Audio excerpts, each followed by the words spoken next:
શિવરાજપુર ગામમાં એક એવો માણસ રહેતો હતો જેના દરવાજે રોજ લોકોની લાઈનો લાગતી હતી. પૈસા, પ્રતિષ્ઠા, જમીન, મકાન, ગાડીઓ, ભગવાને બધું જ આપ્યું હતું. સગા વહાલા તેને ભગવાન સમાન માનતા હતા. એક દિવસ એવો આવ્યો કે કરોડપતિ હીરાભાઈ પાસે 2 સમયની રોટલી માટે પણ પૈસા રહ્યા નહીં. જે સગાઓ ક્યારેક તેમના ઘરની બહાર ઊભા રહેતા હતા એ જ સગાઓએ રસ્તો બદલી નાખ્યો.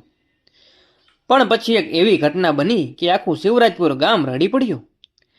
આ છે માનવતા, સ્વાર્થ અને કર્મના ફળની હદીપરથી વાર્તા.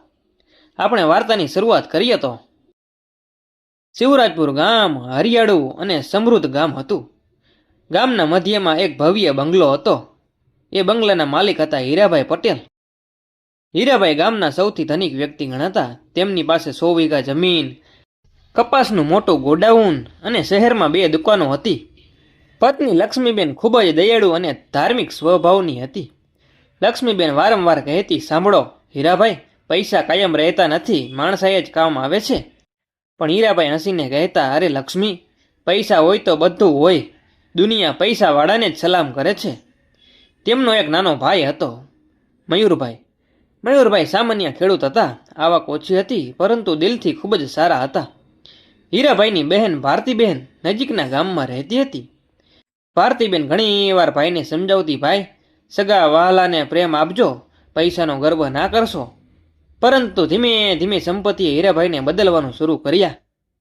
ગામમાં કોઈ પ્રસંગ હોય તો હીરાભાઈ આગળ રહેતા, પરંતુ મદદ કરતા પણ લોકો પર ઉપકારનો ભાર મૂકી દેતા. એક વખત ગામના ગરીબ ખેડૂત રમેશભાઈ પાસે દીકરાના લગ્ન માટે પૈસા નહોતા. તેઓ મદદ માગવા આવ્યા. હીરાભાઈ, થોડા પૈસા ઉછીના આપો, દીકરાના લગ્ન છે. હીરાભાઈ બોલ્યા, લગ્ન કરવા હોય તો પહેલેથી વિચારવું જોઈએ. હવે મારી પાસે સમય નથી. રમેશભાઈ નિરાશ થઈ ગયા. લક્ષ્મીબેનને ખબર પડી તો તેમને દુઃખ થયું. લક્ષ્મીબેન બોલ્યા, આપણે તેની મદદ કરવી જોઈએ હતી. મેં દાનછડા નથી ખોલી. હીરાભાઈનો જવાબ કઠોર હતો. સમય પસાર થતો ગયો. દરરોજ બંગલામાં સગા વહાલાની ભીડ રહેતી. કોઈ કામ હોય, કોઈ જરૂર હોય, કોઈ લાભ લેવાનો હોય, બધા હીરાભાઈની આસપાસ ફરતા. હીરાભાઈને લાગતું કે લોકો તેમને ખૂબ જ પ્રેમ કરે છે. એક દિવસ મયુરભાઈએ કહ્યું, મોટા ભાઈ, બધા લોકો તમારા પૈસાને પ્રેમ કરે છે, તમને નહીં. હીરાભાઈ હસી પડ્યા. તને ઈર્ષા થાય છે કાં? મયુરભાઈ શાંત રહી ગયા. એક વર્ષે કપાસનો વેપાર ખૂબ જ વધ્યો. હીરાભાઈએ મોટું રોકાણ કર્યું. શહેરના એક વેપારીએ તેમને મોટી કમાણીના સપના બતાવ્યા. લક્ષ્મીબેને ચેતવણી આપી, વિચાર કરીને રોકાણ કરજો. પણ હીરાભાઈએ કોઈની વાત ન માની. હું વ્યવસાય સમજું છું, તેવો જવાબ આપ્યો. આ દરમિયાન ભારતીબેન પોતાના દીકરાના અભ્યાસ માટે મદદ માગવા આવી. હરિભાઈએ મદદ તો કરી, પરંતુ બધાની સામે કહ્યું, જો હું ના હોત તો તમારું શું થાત? ભારતીબેનનું હૃદય દુઃખી થઈ ગયું. તેમણે માત્ર એટલું જ કહ્યું, ભાઈ, મદદમાં અભિમાન હોય તો પુણ્ય નથી મળતું. આ શબ્દો સાંભળીને પણ હીરાભાઈ બદલાયા નહીં. તેમનો ગર્વ દિવસે ને દિવસે વધતો ગયો. પણ કદાચ ઉપરવાળાએ કંઈક બીજું જ લખ્યું હતું. એક સાંજે શહેરમાંથી ફોન આવ્યો. જેણે રોકાણ કરાવ્યું હતું એ વેપારી કરોડો રૂપિયા લઈને ભાગી ગયો હતો. સમાચાર સાંભળતા જ હીરાભાઈના પગ નીચેની જમીન સરકી ગઈ. શું બધા પૈસા ગયા? ફોનમાંથી જવાબ આવ્યો, હા, કંપની બંધ થઈ ગઈ. હીરાભાઈના હાથમાંથી મોબાઈલ નીચે પડી ગયો. લક્ષ્મીબેન ગભરાઈ ગઈ. શું થયું? શું થયું? હીરાભાઈ પહેલી વાર નિશબ્દ થઈ ગયા. તેમની આંખોમાં ભય સ્પષ્ટ દેખાતો હતો. સંપત્તિનું સામ્રાજ્ય હચમચી ગયું હતું અને આ તો માત્ર શરૂઆત હતી. વેપારી કરોડો રૂપિયા લઈને ભાગી ગયો હોવાની ખબર સાંભળ્યા પછી હીરાભાઈ આખી રાત ઊંઘી શક્યા નહીં. શિવરાજપુરના ભવ્ય બંગલામાં પહેલી વાર સન્નાટો છવાઈ ગયો હતો. લક્ષ્મીબેન વારંવાર સમજાવતી હતી, ચિંતા કરીને કંઈ બદલાવાનું નથી, ભગવાન પર વિશ્વાસ રાખો. પણ હીરાભાઈના મનમાં ડર વધતો જતો હતો. થોડા દિવસોમાં ખબર પડી કે માત્ર રોકાણ જ ડૂબ્યું નહોતું, પરંતુ વેપાર ચલાવવા માટે લીધેલી લોન પણ હવે ચૂકવવી પડશે. બેંકના નોટિસ આવવા લાગ્યા. શહેરના વેપારીઓ પૈસા માંગવા લાગ્યા. એક પછી એક મુશ્કેલીઓ દરવાજા પર આવી ઊભી રહી. જે લોકો પહેલા હીરાભાઈને જોઈને નમસ્કાર કરતા હતા એ જ લોકો હવે પૈસા માટે કડક ભાષામાં વાત કરવા લાગ્યા. એક દિવસ બેંકના અધિકારીઓ બંગલામાં આવ્યા. હીરાભાઈ, જો હપ્તા નહીં ભરાય તો મિલકત જપ્ત કરવાની કાર્યવાહી થશે. આ શબ્દો સાંભળીને લક્ષ્મીબેનની આંખોમાંથી આંસુ આવી ગયા. ત્યારે ગામના રાજા જેવા જીવેલા હીરાભાઈ આજે લાચાર બની ગયા હતા. તેમણે વિચાર્યું કે ચાલો સગા વહાલા પાસે મદદ માંગીએ. આખરે વર્ષો સુધી સૌની મદદ તો કરી જ હતી. સૌથી પહેલાં તેઓ પોતાના એક નજીકના કાકાના દીકરા પાસે ગયા. પહેલાં તો એ માણસ રોજ ફોન કરતો હતો, હીરાભાઈ તમે તો અમારા માટે ભગવાન સમાન છો. પણ આજે જ્યારે હીરાભાઈ મદદ માગવા ગયા ત્યારે તેણે કહ્યું, હાલમાં મારા હાથ પણ ટૂંકા છે. હીરાભાઈ નિરાશ થઈ ગયા. પછી બીજા સગા પાસે ગયા. ત્યાં પણ બહાના જ મળ્યા. હમણાં જમીન ખરીદી છે, હમણાં પૈસા ફસાયેલા છે, હમણાં શક્ય નથી. એક પછી એક દરવાજો બંધ થતા ગયા. હીરાભાઈને પહેલી વાર સમજાયું કે પૈસાના સમયમાં જે ભીડ દેખાતી હતી એ પ્રેમ નહોતો, એ તો સ્વાર્થ હતો માત્ર. એક સાંજે તેઓ ગામના ચોકમાં બેઠા હતા. અચાનક બે લોકો વાતો કરતા કરતા આવ્યા. જુઓ, આજકાલ સુધી કેટલો ગર્વ હતો, સમય બધાને શીખવે છે. આ શબ્દો તેના હૃદયમાં તીરની જેમ વાગ્યા. ઘરે આવ્યા ત્યારે લક્ષ્મીબેને પૂછ્યું, શું થયું? હીરાભાઈની આંખમાંથી આંસુ નીકળી ગયા. લક્ષ્મી, હું હારી ગયો. લક્ષ્મીબેને તેમના ખંભા પર હાથ મૂક્યો. તમે પૈસાથી હાર્યા છો, જીવનથી નહીં. થોડા અઠવાડિયામાં ગોડાઉન વેચવું પડ્યું. પછી શહેરની દુકાનો પણ વેચાઈ ગઈ. ધીમે ધીમે સંપત્તિ ઓગળવા લાગી. ગામમાં ચર્ચાઓ થવા લાગી. હીરાભાઈ બરબાદ થઈ ગયા છે, કરોડપતિ રોડપતિ બની ગયો. આ વાતો સાંભળીને હીરાભાઈ વધુ તૂટી જતા. એક દિવસ તેમની બહેન ભારતીબેન ઘરે આવી. તેણે ભાઈને નિરાશ હાલતમાં જોયા. ભાઈ, હિંમત રાખો. હીરાભાઈ રડી પડ્યા. બહેન, આજે કોઈ મારી પાસે ઊભું નથી.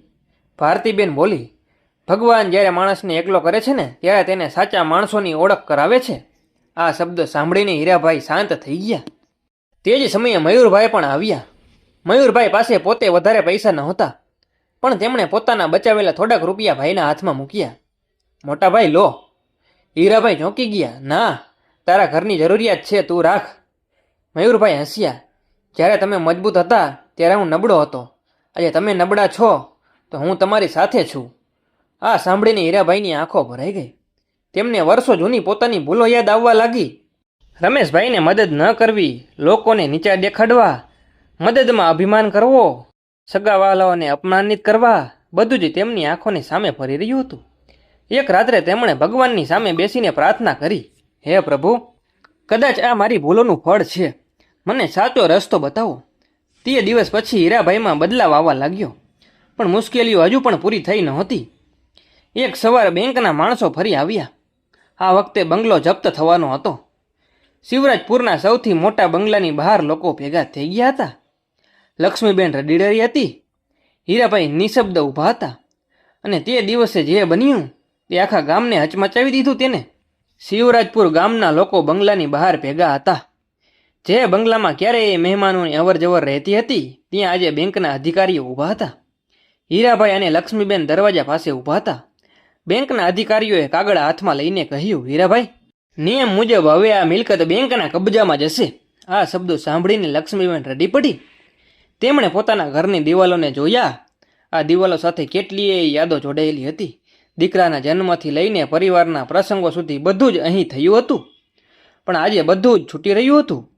ગામના ઘણા લોકો દૂર ઊભા રહીને દ્રશ્ય જોઈ રહ્યા હતા. કેટલાકને દયા આવી રહી હતી તો કેટલાક લોકો મનમાં ખુશ પણ થઈ રહ્યા હતા. એક માણસ ધીમેથી બોલ્યો, સમયનો ખેલ છે. કાલે બીજા માટે દરવાજો બંધ કરતો હતો, આજે પોતે જ રસ્તા પર આવી ગયો. આ શબ્દો હીરાભાઈએ સાંભળી લીધા, પણ હવે જવાબ આપવાની તાકાત નહોતી રહી. થોડા જ કલાકોમાં બંગલો ખાલી થઈ ગયો. હીરાભાઈ અને લક્ષ્મીબેન પાસે માત્ર થોડું ઘર વખરીનું સામાન બચ્યું હતું. હવે પ્રશ્ન હતો કે હવે રહેવું ક્યાં? ત્યારે મયુરભાઈ આગળ આવ્યા. મોટા ભાઈ, મારા ઘરે ચાલો. હીરાભાઈએ તરત જ ના પાડી દીધી. ના ભાઈ, તને તકલીફ પડશે. મયુરભાઈ હસ્યા. જ્યારે હું નાનો હતો ત્યારે તમે મને હાથ પકડીને ચલાવ્યા હતા. આજે મારો વારો આવ્યો છે. આ સાંભળીને લક્ષ્મીબેનની આંખો ફરી ભરાઈ ગઈ. આખરે બંને મયુરભાઈના નાના ઘરમાં રહેવા ગયા. જે માણસ ક્યારેક મહેલમાં રહેતો હતો તે આજે 2 ઓરડાના ઘરમાં રહેતો હતો. પહેલા થોડા દિવસો હીરાભાઈ ખૂબ જ ગભરાયેલા રહેતા. તેમને પોતાનું જૂનું જીવન યાદ આવતું. પણ ધીમે ધીમે તેઓ સામાન્ય જીવન જીવતા શીખી ગયા. એક દિવસ સવારમાં મયુરભાઈ ખેતરે જવા તૈયાર થઈ રહ્યા હતા. તેમણે કહ્યું, મોટા ભાઈ, ઘરે બેસવાથી ચિંતા જ વધશે. મારી સાથે ખેતરે ચાલો. હીરાભાઈ થોડું અચકાયા. જીવનમાં તેમણે ક્યારેય ખેતરમાં મજૂરી કરી નહોતી, પરંતુ પછી તૈયાર થઈ ગયા. ખેતરમાં પહોંચ્યા ત્યારે સૂર્ય ઉગતો હતો, પંખીઓનો કલવર સંભળાતો હતો. મયુરભાઈએ તેમને નાનું કામ આપ્યું. થોડી જ વારમાં હીરાભાઈ થાકી ગયા, હાથમાં છાલા પડી ગયા. પણ સાંજે જ્યારે ઘેર આવ્યા ત્યારે મનમાં એક અજાણી શાંતિ હતી. લક્ષ્મીબેન બોલ્યા, આજે ઘણા દિવસ પછી તમારા ચહેરા પર શાંતિ દેખાય છે. હીરાભાઈ સ્મિત કરીને બોલ્યા, કદાચ મહેનતની રોટલીમાં જે સ્વાદ છે એ પૈસામાં નહોતો. સમય પસાર થતો ગયો. હવે ગામના લોકો પણ તેમના બદલાયેલા સ્વભાવને જોવા લાગ્યા. એક દિવસ રસ્તામાં રમેશભાઈ મળ્યા. એ જ રમેશભાઈ જેને વર્ષો પહેલાં હીરાભાઈએ મદદ કરવાનો ઇનકાર કર્યો હતો. હીરાભાઈ તેમની પાસે ગયા. રમેશભાઈ, મને માફ કરજો. રમેશભાઈ આશ્ચર્યમાં પડી ગયા. શેની માફી? જ્યારે મેં તમને જરૂર હતી ત્યારે હું તમારી સાથે ઊભો રહ્યો ન હતો. રમેશભાઈએ તરત જ તેમને ગળે લગાવી લીધા. ભૂલ દરેક માણસથી થાય છે. આ દ્રશ્ય જોઈને આજુબાજુના લોકોની આંખો ભીની થઈ ગઈ. તે દિવસ પછી હીરાભાઈ ગામના ગરીબ લોકોની સેવા કરવા લાગ્યા. પૈસા નહોતા, પરંતુ સમય હતો. કોઈ વૃદ્ધને હોસ્પિટલ લઈ જવું હોય તો હીરાભાઈ હાજર. કોઈના ઘરે પ્રસંગ હોય તો મદદ માટે હાજર. કોઈ ખેડૂતને કામમાં હાથ જોઈએ તો હાજર. ધીમે ધીમે ગામના લોકોના તેમના પ્રત્યેનો અભિપ્રાય બદલાવા લાગ્યો. હવે લોકો તેમને પૈસા માટે નહીં, પરંતુ માણસાઈ માટે માન આપવા લાગ્યા. એક સાંજે ભારતીબેન ભાઈને મળવા આવી. તેમણે જોયું કે હીરાભાઈ બાળકો સાથે બેઠા હતા અને તેમને વાર્તા સંભળાવી રહ્યા હતા. ભારતીબેનના ચહેરા પર સ્મિત આવી ગયું. ભાઈ, આજે તમે પહેલાં કરતાં વધુ ધનિક લાગો છો. હીરાભાઈ હસ્યા. સાચું કહું તો બહેન, મેં પૈસા ગુમાવ્યા પછી જ જીવન મેળવ્યું છે. ભારતીબેનની આંખોમાં ગર્વ હતો, પરંતુ ભગવાને હજુ એક મોટી પરીક્ષા બાકી રાખી હતી. એક દિવસ મયુરભાઈ ખેતરમાં કામ કરતા હતા ત્યારે અચાનક બેભાન થઈ ગયા. સમાચાર સાંભળીને આખું પરિવાર દોડી આવ્યું. ડૉક્ટરે તપાસ કરીને કહ્યું તેમને તાત્કાલિક શહેરની હોસ્પિટલમાં દાખલ કરવા પડશે. આ સાંભળીને બધા ગભરાઈ ગયા. હોસ્પિટલનો ખર્ચ ઘણો મોટો હતો અને મયુર પાસે એટલા પૈસા પણ નહોતા. હીરાભાઈનું હૃદય ધ્રુજી ઉઠ્યું. જે ભાઈએ મુશ્કેલીમાં તેમને આશરો આપ્યો હતો, આજે એ જ ભાઈ મુશ્કેલીમાં હતો. પણ મદદ ક્યાંથી આવશે? અને ત્યારે જ એક એવી ઘટના બની જેણે આખા શિવરાજપુર ગામને રડાવી દીધું. મયુરભાઈને તાત્કાલિક શહેરની હોસ્પિટલમાં લઈ જવામાં આવ્યા. ડૉક્ટરે તપાસ કર્યા પછી કહ્યું, હાલત બહુ ગંભીર છે, સારવાર તરત જ શરૂ કરવી પડશે. આ સાંભળીને હીરાભાઈના પગ નીચેની જમીન સરકી ગઈ. લક્ષ્મીબેન ભગવાનનું નામ લેવા લાગી. ભારતીબેન પણ હોસ્પિટલ પહોંચી ગઈ. બધાના ચહેરા પર ચિંતા સ્પષ્ટ દેખાતી હતી. ડૉક્ટરે અંદાજિત ખર્ચ જણાવ્યું.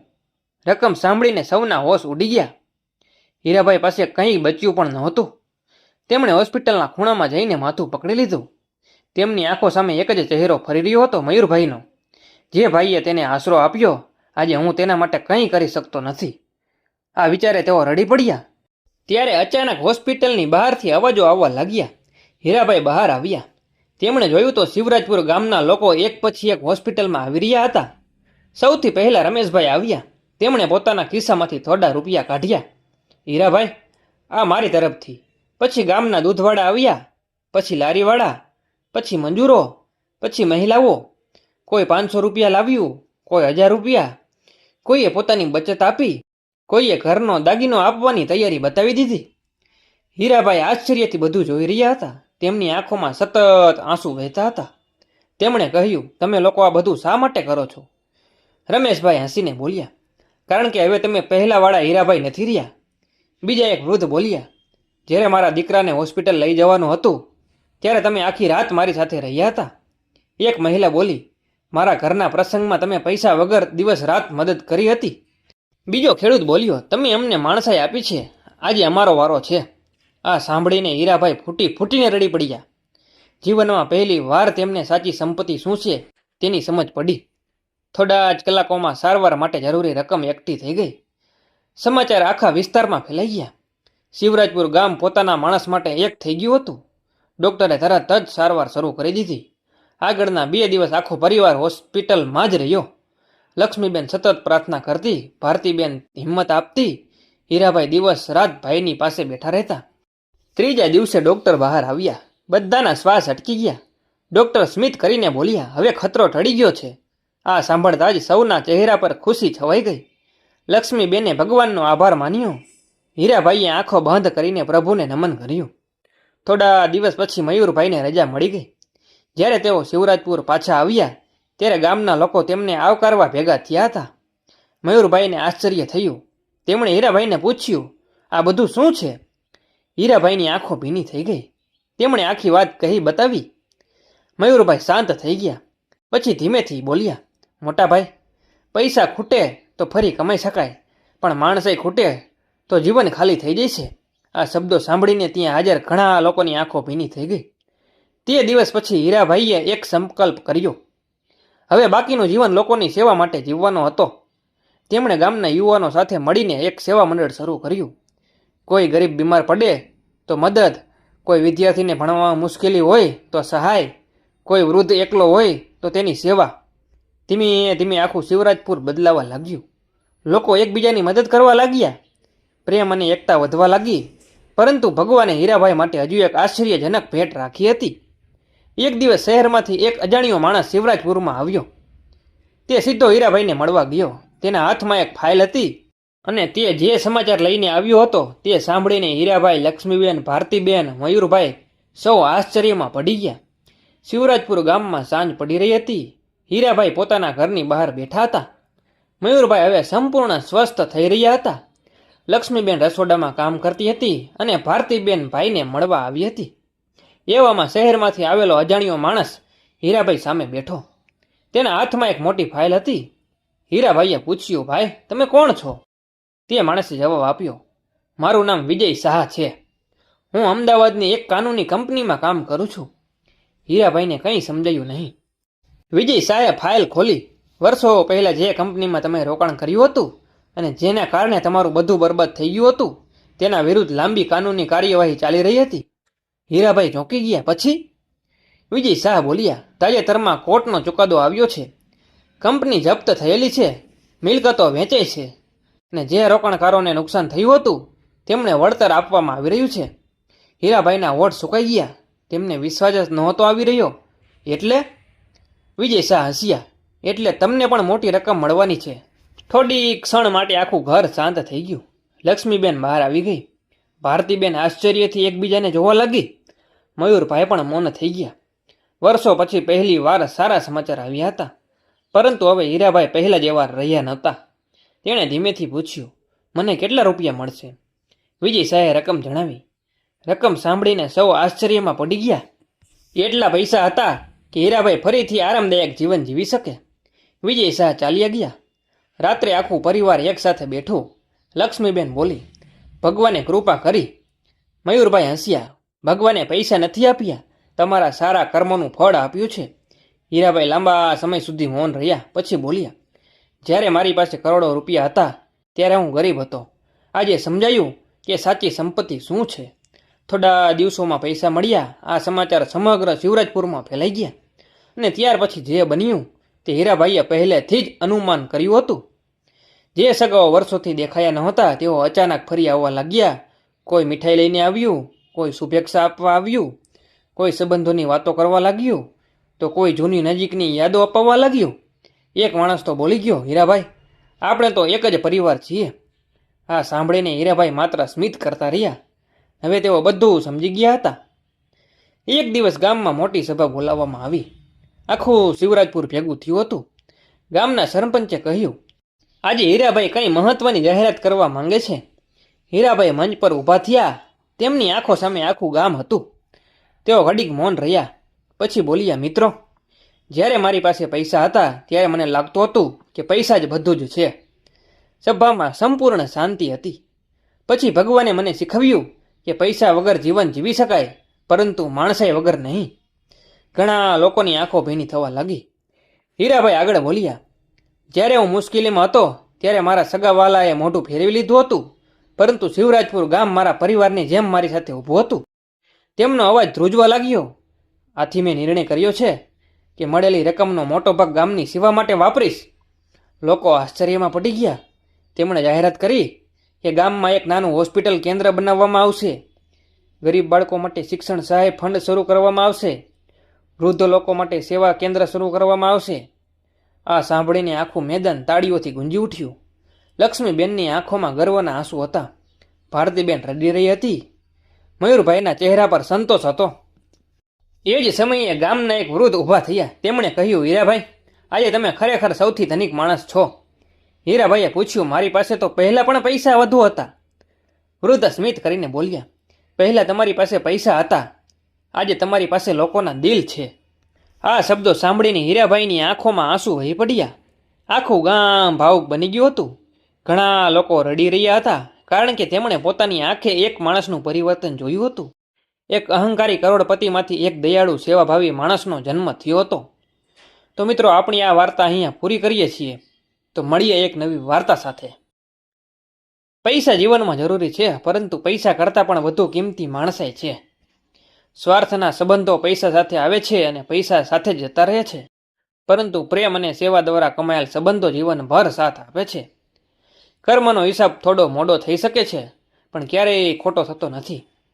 પૈસા ખોવાઈ જાય તો ફરી મળી શકે, પરંતુ માણસાઈ ખોવાઈ જાય તો જીવન ખાલી બની જાય છે. જો વાર્તા સારી લાગી હોય તો આપણી ચેનલને સબસ્ક્રાઈબ અને વિડીયોને લાઇક કરી દેજો, જેથી આવી નવી વાર્તાઓ મળી શકે.